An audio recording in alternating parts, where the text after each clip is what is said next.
Today, the city is a mixture of the new creative and the old destructive forces, ranging from helpful cooperation to brutal regimentation, from warm-hearted communion to savage violence. If man himself is to survive today, he must strengthen the creative elements in the city. To understand our troubles, it's not enough to look only at the city today, now. We must look also at the city in history, for the city is a living organism, and even the newest, rawest city carries in it some seeds from the first cities which began to appear on this planet about 5,000 years ago. C'est chouette ce qu'il dit, non ? Alors je préviens, j'aurai sûrement rien de plus pertinent à dire dans cette vidéo, mais au moins, si vous l'arrêtez en cours de route, vous aurez entendu parler Lewis Mumford, et c'est déjà pas mal. On a un point commun tous les deux, on s'intéresse beaucoup à l'urbanisme et aux utopies. Alors lui il a pratiqué ça à niveau international, c'est un peu le Zinedine Zidane de l'utopie, pendant que moi je tape des fives le dimanche avec mes potes, mais comme l'a dit un grand homme un jour, on n'a pas le même maillot, mais on a la même passion.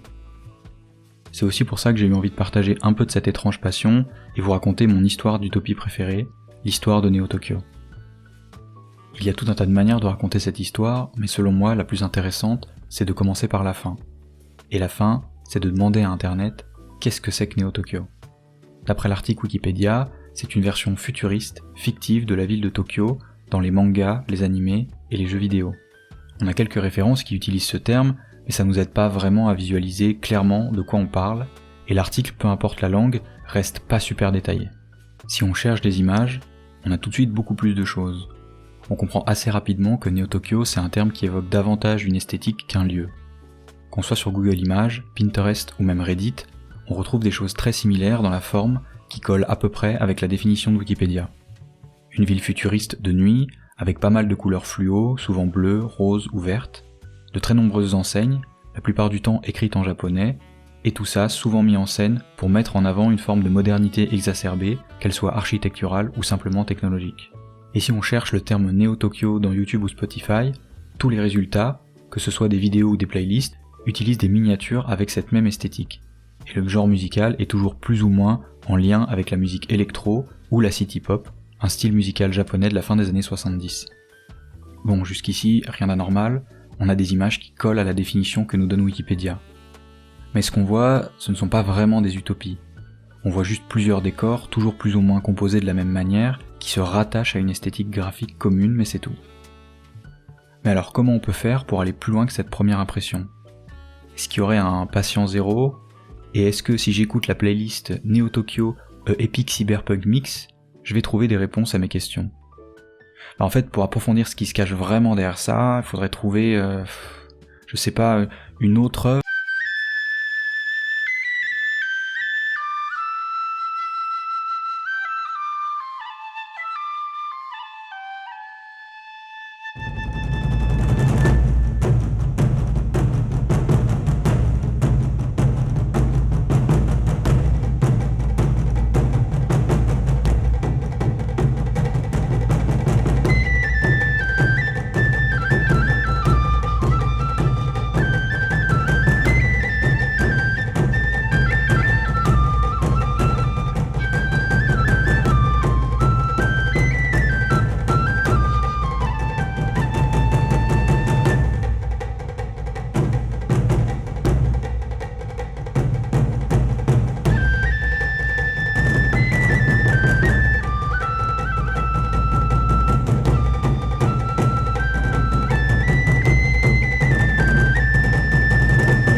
Parmi tous les candidats au concours de qui est le père spirituel de Neo Tokyo, on peut sans trop de mal citer Akira de Katsuhiro Otomo.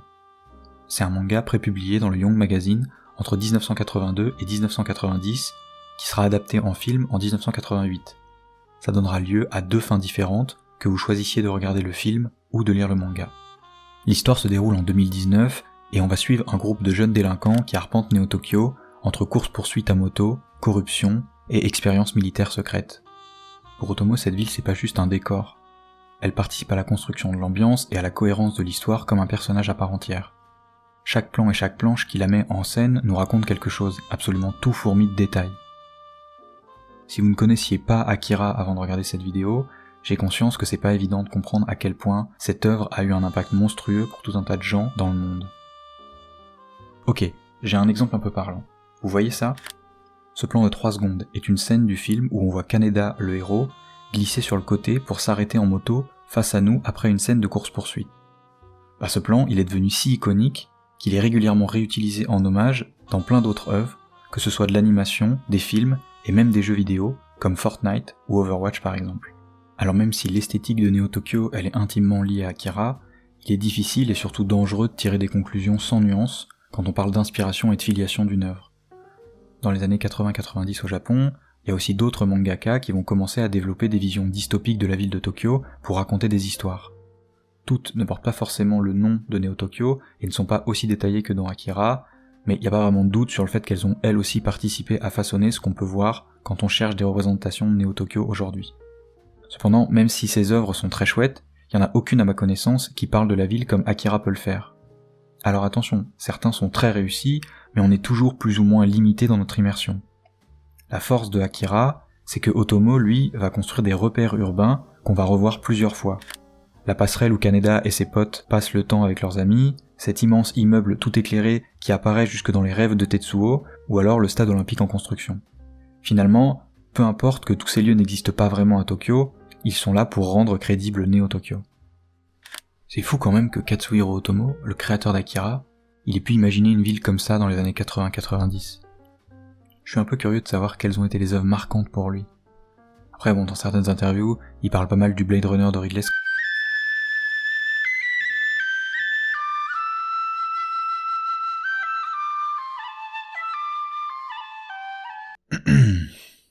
Ouais, non mais là j'ai que ça du coup. Voilà.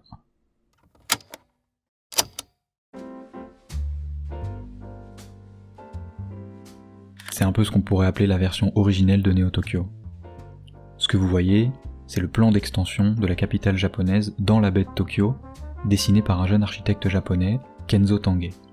Il a été réalisé à la fin des années 60, dans un contexte où Tokyo doit accueillir les JO de 1964. L'objectif de ce plan, c'est donc de servir de base pour le futur développement de la ville. On est bien d'accord que le projet il est colossal, mais ce qu'il faut comprendre, c'est qu'aussi fou que ça puisse paraître à l'époque, il s'agit pas juste d'une idée un peu folle. Kenzo Tange, il va même présenter ce plan en 1969 à la conférence de planification industrielle de Tokyo, et ce projet va être sérieusement étudié par les politiques et les chefs de grands groupes industriels japonais. Ce plan de Neo Tokyo, c'est pourtant qu'une première version.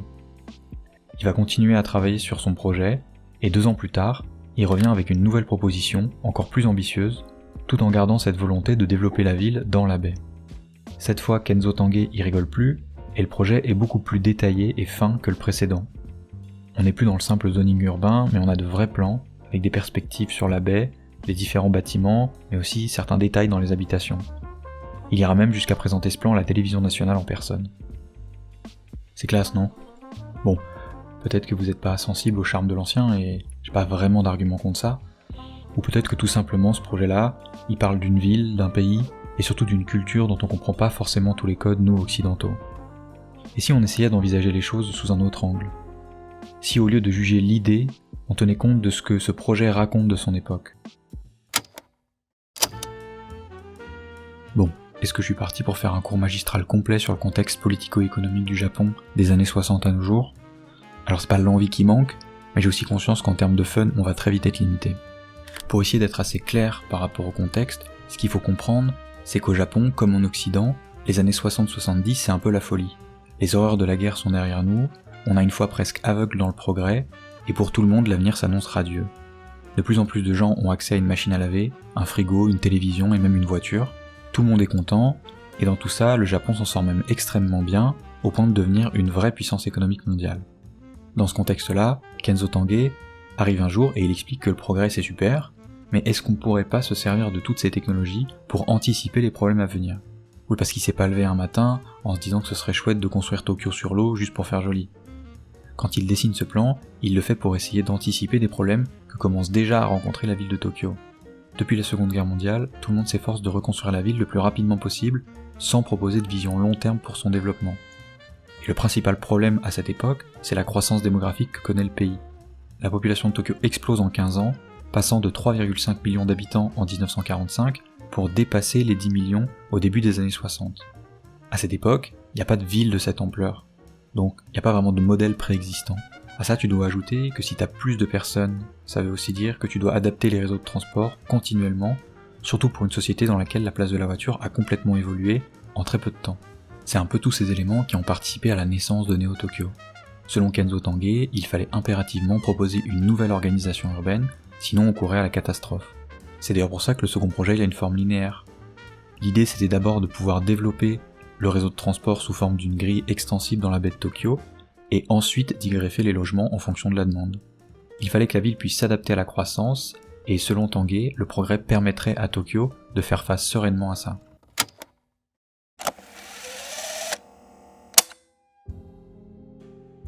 Et puis le rêve a pris fin. Ce futur que tout le monde voyait radieux a tourné court.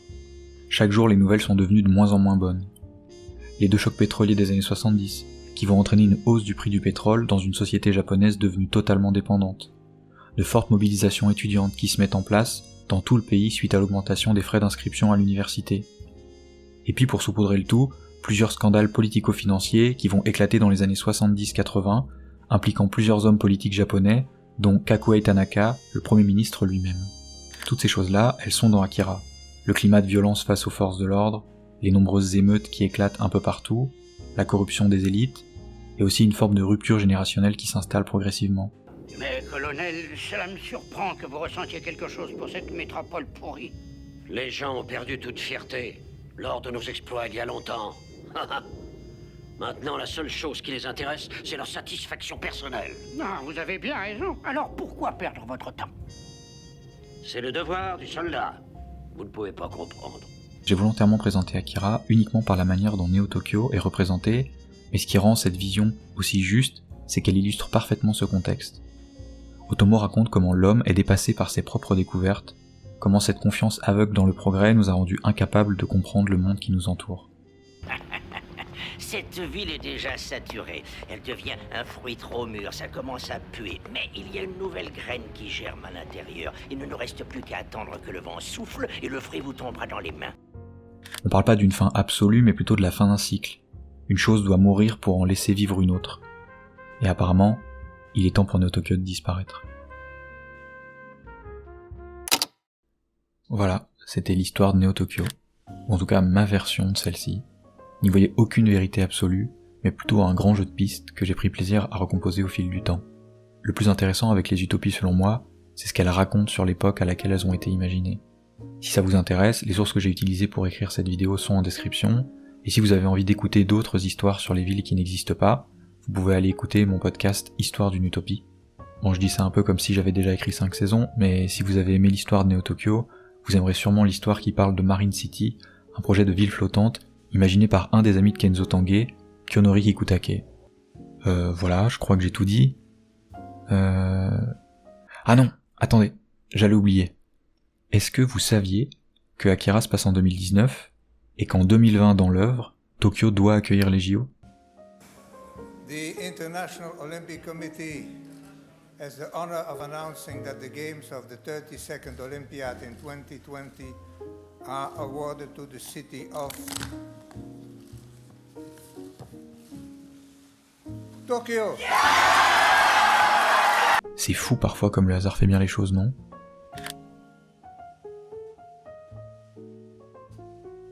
Comme vous le savez sûrement, en 2020 dans la vraie vie véritable, la ville retenue pour organiser les JO était Tokyo. À cette occasion, en 2018, la NHK, l'équivalent de France Télévisions au Japon, réalise une série de documentaires de 6 épisodes montrant les différents aménagements urbains faits pour accueillir les JO de 2020 à Tokyo. L'idée est d'utiliser cette coïncidence et le succès mondial de l'œuvre pour faire de la com. On a donc un nouveau chapitre de Neo Tokyo sous la forme d'un crossover 3D, du héros sur sa moto qui se déplace dans les différents quartiers pour montrer où sont les travaux. Le tout sobrement intitulé Tokyo Reborn, dont voici le synopsis officiel. Avec une présentation visuelle passionnante inspirée du monde de Neo Tokyo, tirée du manga cyberpunk de renommée mondiale Akira, cette série documente l'essor de ce Neo Tokyo grandeur nature. Et puis voici un commentaire du directeur de la NHK de l'époque, Hiroshi Sano. Les prises de vue réelles dans Tokyo semblaient fausses. C'est peut-être parce que Tokyo entre en réalité dans le royaume des villes futuristes, comme nous avons toujours pu le voir dans les livres et les films qui parlent d'elles. J'imagine qu'on peut faire des parallèles entre les deux villes, ça y a pas de doute, mais est-ce qu'on est vraiment obligé de s'en réjouir, en se tapant dans les mains, genre, encore un petit effort, on est bientôt tout pareil que cette dystopie des années 80 ? Est-ce que je vous ai dit que dans Akira, les JO de 2020 ils sont annulés ? Comme si les coïncidences et le hasard avaient voulu jouer un peu plus avec nous, il semblerait que ce fruit trop mûr ne soit pas encore prêt à repousser. C'est du jamais vu, des millions d'habitants placés en quarantaine. 366 nouveaux cas rien qu'aujourd'hui à Tokyo. Possible rebond de l'épidémie de coronavirus. Le Covid-19. Au coronavirus. Covid patients. Et de Covid-19. Coronavirus. Covid-19. Les Jeux Olympiques à Tokyo justifieraient encore plus leur surnom de JO maudits auprès de leurs détracteurs.